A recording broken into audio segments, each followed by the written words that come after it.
Assalamualaikum warahmatullahi wabarakatuh. Perkenalkan, nama saya Pinkan Ade Seviana, biasa dipanggil Pinkan. Saya dari kelas MAN 1K. Kali ini saya akan menjelaskan tentang etika komunikasi dalam studi kasus tentang kekerasan verbal pada perempuan. Kekerasan verbal merupakan pelecehan yang tidak banyak disadari oleh kalangan masyarakat, sehingga hal ini dianggap biasa saja di kalangan masyarakat. Padahal hal ini menimbulkan kerugian pada korbannya. Masalah kekerasan verbal seperti ini bisa siapa saja dialami, tetapi lebih sering dialami oleh perempuan, baik perempuan yang sudah maupun belum menikah. Kekerasan verbal terhadap perempuan adalah tindakan kekerasan yang melibatkan penggunaan kata-kata kasar, mengancam, menakut-nakutkan, memfitnah, menghina, dan membesar-besarkan masalah. Verbal dapat terjadi di lingkungan kerja, di lingkungan rumah, dan lingkungan perkuliahan, dan hubungan antara sesama rekan. Kekerasan verbal dapat berdampak buruk pada kesehatan mental dan emosional korban, serta dapat menyebabkan rendah diri dan kecemasan. Penyebab kekerasan verbal bisa karena kehidupan personal yang kurang memuaskan dan hubungan interpersonal dengan orang lain yang tidak begitu baik, atau yang paling sering terjadi adalah pelaku tidak mampu membedakan antara lelucon, bercanda, dan juga pelecehan. Dalam kehidupan sekarang ini, perempuan berhijab dan yang sudah berpakaian sopan pun mereka akan mengalami tindakan kekerasan secara verbal ini karena budaya patriarki yang menganggap bahwa laki-laki lebih berkuasa dan perempuan selalu dianggap lemah. Bentuk kekerasan verbal ini memberikan efek buruk bagi korbannya. Mereka yang mengalami kekerasan verbal merasa tidak percaya diri terhadap tindakan yang pernah mereka terima karena mereka merasa tersinggung atas tindakan pelaku. Yang pertama, pengetahuan dan pengalaman orang tua. Orang tua yang kurang pengetahuan tentang kekerasan verbal atau memiliki pengalaman buruk dalam kehidupan mereka cenderung melakukan kekerasan verbal terhadap anak-anak mereka. Yang kedua, ada lingkungan. Lingkungan yang tidak mendukung atau tidak aman dapat memicu kekerasan verbal. Misalnya, lingkungan yang penuh tekanan dan stres dapat memicu kekerasan verbal. Yang ketiga, kurangnya dukungan keluarga. Kurangnya dukungan keluarga terhadap anak-anak dengan catatan fisik atau kekurangan lainnya dapat memicu kekerasan verbal. Yang keempat, kurangnya pengetahuan tentang kekerasan verbal. Kurangnya pengetahuan tentang kekerasan verbal dapat memicu kekerasan verbal orang yang tidak menyadari bahwa tindakan mereka merupakan kekerasan verbal, cenderung melakukan kekerasan verbal secara tidak sadar. Lalu kita lanjut ke contoh-contoh kekerasan verbal pada perempuan.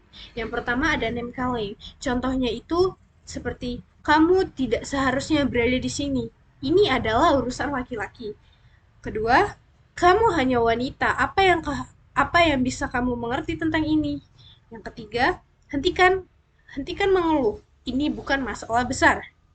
Itu termasuk contoh-contoh name calling. Yang kedua, ada menyalahkan. Yang pertama, ada saya yakin dia melakukan sesuatu untuk memancing emosi. Yang kedua, mungkin dia harus belajar cara berbicara dengan lebih sopan. Yang ketiga, apakah dia yakin tidak membesar-besarkan masalah? Yang ketiga, itu ada berbicara tidak senonoh tentang bagian tubuh. Terakhir, ada memberi ancaman. Selanjutnya, ada dampak kekerasan verbal terhadap perempuan. Yang pertama, menurunkan harga diri dan kepercayaan diri. Kekerasan verbal dapat membuat korban merasa tidak berharga dan merendah diri. Hal ini dapat merugikan harga diri dan kepercayaan dari korban. Yang kedua, menimbulkan rasa takut dan cemas. Kekerasan verbal dapat membuat korban merasa takut dan cemas. Korban dapat merasa tidak aman dan khawatir terus-menerus. Yang ketiga, menyebabkan stres dan depresi. Kekerasan verbal dapat menyebabkan stres dan depresi pada korban. Korban dapat merasa tertekan dan sedih karena perlakuan yang mereka terima. Ada memicu gangguan tidur. karena kita mendapatkan perilaku buruk, kita bisa mempunyai gangguan tidur karena kita akan terus kepikiran karena kejadian tersebut. Untuk penjelasannya, kekerasan verbal dapat memicu gangguan tidur pada korban. Korban dapat mengalami kesulitan tidur atau tidur terlalu banyak sebagai cara untuk mengatasi stres dan kecemasan. Lalu ada upaya pencegahan kekerasan terhadap perempuan. Upaya untuk mencegah kekerasan verbal terhadap perempuan adalah menciptakan lingkungan yang aman, menghormati, dan inklusif. Ada beberapa langkah yang bisa diambil untuk mencegah kekerasan verbal terhadap perempuan. Yang pertama, ada pendidikan dan kesadaran. Pendidikan dan kesadaran untuk mengajarkan orang tentang pentingnya menghormati dan mendukung semua individu tanpa memandang gender mereka. Yang kedua, memberdayakan perempuan dengan memberikan pendidikan dan keterampilan untuk memungkinkan mereka menjadi mandiri dan memahami hak-hak mereka. Yang ketiga, mendorong komunikasi terbuka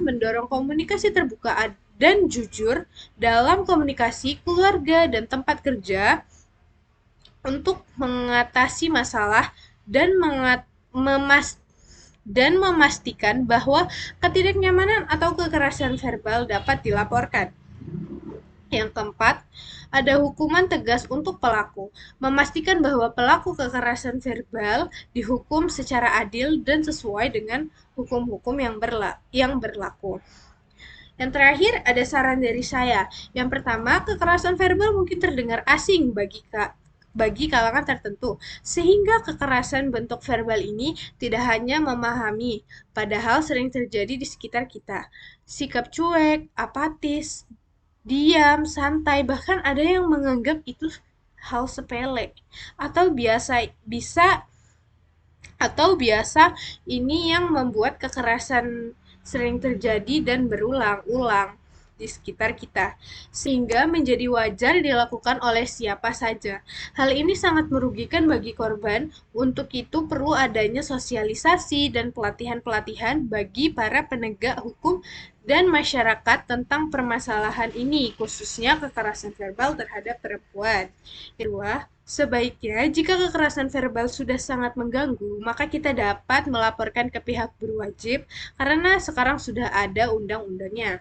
Yang ketiga, hendaknya kita terjadi kekerasan verbal yang sudah kelewatan, kelewatan bahkan sampai melukai perasaan, maka kita harus berani melawan agar pelaku kekerasan sadar dan tidak semena-mena terhadap diri kita. Yang terakhir, bagi perempuan khususnya yang mengalami kekerasan verbal, sebaiknya jangan terlalu menyepelekan kejadian tersebut karena secara tidak langsung dapat merendahkan perempuan, apalagi sampai terjadi berulang kali. Karena pelaku merasa tidak ada perlawanan sehingga mereka bebas melakukan kekerasan verbal terhadap siapa saja. Baik, penjelasan dari saya segitu aja tentang studi kasus etika komunikasi verbal terhadap perempuan. Sekian dari saya. Assalamualaikum warahmatullahi wabarakatuh. Sebelumnya Bapak mohon maaf videonya misalnya kalau berisik ada suara-suara motor lewat karena rumahnya di pinggir jalan. Bye bye.